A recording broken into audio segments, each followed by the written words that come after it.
Assalamualaikum warahmatullahi wabarakatuh. Perkenalkan nama Abdi Salisa Sofia Febiani di SMA IJ Cileunyi. Abdi bade ngawawancara Ibu Endet perkawis COVID-19. Punten Ibu, Abdi bade naroskeun non pendapat Ibu ngeunaan COVID-19 ieu. Virus corona mangrupakeun virus ageng anu nyebabkeun panyakit dina manusia sareng sato. Dina pernapasan tina flu biasa nepikeun ka panyakit anu serius. Kumaha nu kada dilakukeun masyarakat dina pandemi COVID-19?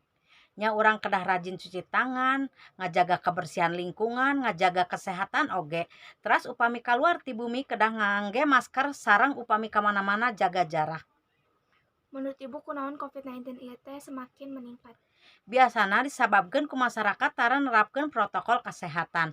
Seringna berkerumun sehingga meningkatkan resiko penularan.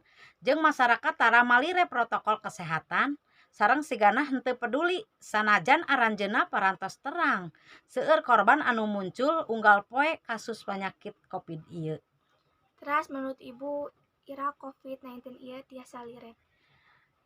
Teterang teu tiasa ngaprediksi oge, tapi urang tiasa ngirangan dampakna sareng ngalaksanakeun protokol kesehatan ieu. Hatur nuhun Ibu tos tiasa ngaluangkeun waktu dina patarosan Abdi.